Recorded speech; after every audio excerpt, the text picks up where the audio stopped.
नमस्कार। जनमानस विवेचना के यूट्यूब चैनल पर आपका स्वागत है। मैं हूं अमलेंदु भूषण खान। नीट क्वालिफाई करने का मतलब है जो डॉक्टर बन जाना। भारत में लाखों बच्चों की इच्छा होती है जो वह डॉक्टर बने, उसका एडमिशन मेडिकल कॉलेज में हो, और यह नीट परीक्षा द्वारा ही संभव हो पाता है। नीट में शिरीन ये 81 पोजीशन, नीट में 81 पोजीशन पे है पूरे इंडिया में। और इन्होंने क्रैक किया कैसे? इनका कहना है जो निरंतर कंटिन्यूअस स्टडी जो है वो बेहद ज़रूरी है नीट को क्वालिफाई करने के लिए, कम्पीट करने के लिए। शिरीन के father all India institute of medical science नई दिल्ली में ऑन्कोलॉजिस्ट डिपार्टमेंट में डॉक्टर हैं। माता गवर्नमेंट सेक्टर में डॉक्टर हैं। आइए शिरीन कैसे क्वालिफाई की, रात दिन मेहनत कैसे की, उन्हीं से सुनते हैं, उन्हीं के जो लफ्ज़ों में सुनते हैं।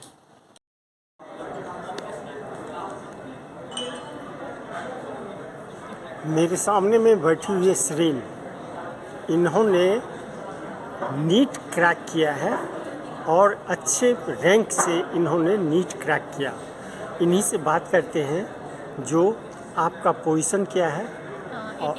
81, यानी ऑल इंडिया में 81 रैंक इनका है नीट में।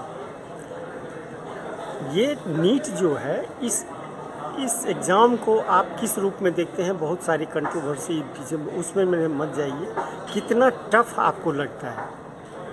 टफ इस साल तो काफ़ी टफ था। पिछले साल इतना इजी था तो लोगों को लगा था इजी ही आएगा, पर इस साल इतना टफ हो गया। तो मतलब एक एग्ज़ाम ही है, उसके लिए लोग प्रिपेयर करते हैं एंड 2 साल प्रिपेयर करते हैं कि भाई क्लियर करना है ताकि हम डॉक्टर बन सकें। The ultimate goal is to become a doctor, और उसके लिए एक ये हर्डल है कि पार करना है हमें, तो अब उसके लिए मेहनत करनी पड़ती है, तो करते हैं। तो ये आपकी इच्छा डॉक्टर बनने की ही थी या ऐसे घर वाले का प्रेशर? या नहीं, मेरे घर में ऐसे कुछ प्रेशर नहीं था। मेरी ही चॉइस थी कि मुझे डॉक्टर बनना है, बिकॉज़ बायो में काफ़ी इंटरेस्ट है मेरा, तो वो ही मेरा ही डिसीजन था। आपके पापा भी डॉक्टर हैं? हाँ जी, मेरी मम्मी भी डॉक्टर है। मम्मी भी डॉक्टर? वाह। पापा कहाँ हैं? पापा एम्स दिल्ली में है। और मम्मी? मम्मी गवर्नमेंट डिस्पेंसरी में। अच्छा। तो ये 3 सब्जेक्ट जो है फिजिक्स, केमिस्ट्री, बायो, इसमें 3 में सबसे इजी आपको कौन सा लगता है और सबसे टफ कौन सा आपकी नज़र में? ये जनरल आंसर ये है कि मतलब ज़्यादा लोगों को इजी बायो ही लगता है, टफ सबसे ज़्यादा नीट एस्पिरेंट्स को फिज़िक्स लगती है। मेरा भी वही था कि बायो में इंटरेस्ट ज़्यादा होता है, तो और अच्छे से ज़्यादा मन लगा के पढ़ा जाता है बायो, क्योंकि वो समझ आ रही होती है, वो रिलेट भी कर सकते हैं, हम अपनी बॉडी के साथ रिलेट कर सकते हैं, अपने आसपास रिलेट कर सकते हैं। तो bio was the easiest and physics generally hard ही लगती है नीट एस्पिरेंट्स को, पर हमारे टीचर्स बहुत अच्छे थे। हमारे फिज़िक्स के जो फैकल्टी थी उन्होंने फ़िज़िक्स को इतना इजी बना दिया हमारे लिए कि एंड में वो भी इजी ही लगने लगी। हमने ऐसे, क्योंकि इस साल नीट में फ़िज़िक्स काफ़ी टफ आई थी, पर उन्होंने हमें इतने अच्छे से पढ़ाया, इतने अच्छे से कॉन्सेप्ट क्लियर किए कि वो भी इजी ही लगी, नॉट दैट टफ, एंड उसमें भी नंबर हमारे अच्छे आए थे। स्कूल की पढ़ाई और ये कोचिंग की पढ़ाई, इसमें क्या कुछ आपको अलग लगता है? या स्कूल की पढ़ाई is more cater towards boards clear करना, सीबीएसई के बोर्ड्स क्लियर करना, तो that is more theoretical. NCERT based NEET भी है, पर उसमें रिटन होता है, थ्योरी होती है। नीट में एमसीक्यूज़ होते हैं, तो पैटर्न ही पूरा डिफरेंट है, अप्रोच डिफरेंट होती है क्वेश्चंस के टूवर्ड्स।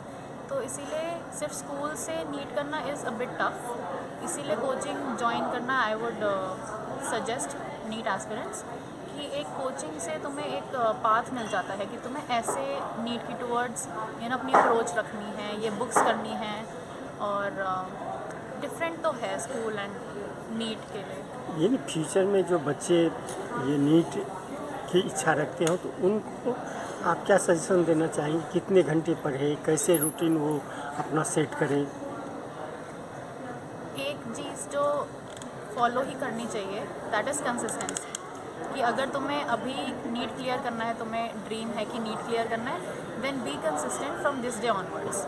हर दिन कुछ कुछ, नॉट कि ऐसे नहीं कि हर दिन पहाड़ तोड़ना है, ऐसे नहीं हर दिन HC वर्मा बैठ के ओहो मैं आज एक चैप्टर पूरा कंप्लीट कर लूँगी, नहीं ऐसे नहीं। तुम्हें बहुत इजी क्वेश्चंस हो रहे हैं एक दिन में, ज़्यादा दिमाग नहीं लग रहा, that is also fine, but the point is consistent रहना। एक दिन तुम बहुत ईजी कर रहे हो, एक दिन तुम्हारे अंदर से ऐसे जोश निकलेगा कि यार आज अच्छा दिमाग लग रहा है, टफ क्वेश्चंस भी क्लियर हो रहे हैं। तो main thing is be consistent and trust your teachers कि जो वो तुम्हें पढ़ा रहे हैं वो सही पढ़ा रहे हैं, trust them, trust there notes, and parents के साथ बात करते रहो, क्योंकि फिर मेंटल स्ट्रेस भी कम हो जाता है। Like talk to someone, teachers हैं, फ्रेंड्स हैं, पेरेंट्स हैं, whoever is there for you, talk to them, keep talking to them, and stress कम होता है। Don't take too much stress, क्योंकि 2 साल अगर तुम कंसिस्टेंटली स्ट्रेस लेते रहोगे ना तो बर्नआउट ज़्यादा जल्दी हो जाएगा।